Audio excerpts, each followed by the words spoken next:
অবশেষে জয় পেল Dhaka Capitals. BPL এর ইতিহাসে এক নতুন অধ্যায় রচনা করল লিটন দাস ও তানজিদ হাসান। টানা ৬ ম্যাচ হারা ঢাকা প্রথম ব্যাট করতে নেমে মাত্র ১ উইকেট হারিয়ে সংগ্রহ করে ২৫৪ রান, যা বিপিএল এর সর্বোচ্চ স্কোর।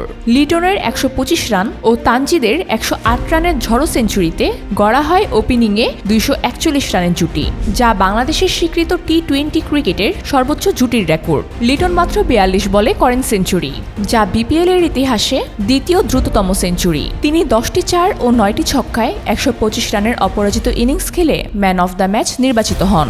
রান তাড়া করতে নেমে দুর্বার রাজশাহী শুরু থেকেই হারিয়ে ফেলে জয়ের সম্ভাবনা। পাওয়ার প্লেতেই তারা হারায় ৪ উইকেট। পুরো দল গুটিয়ে যায় মাত্র ১০৫ রানে। রায়ান বার্ল ৪৭ রানে অপরাজিত থেকে কিছুটা মান বাঁচালেও রাজশাহীর বাকি ব্যাটাররা ছিলেন পুরোপুরি ব্যর্থ।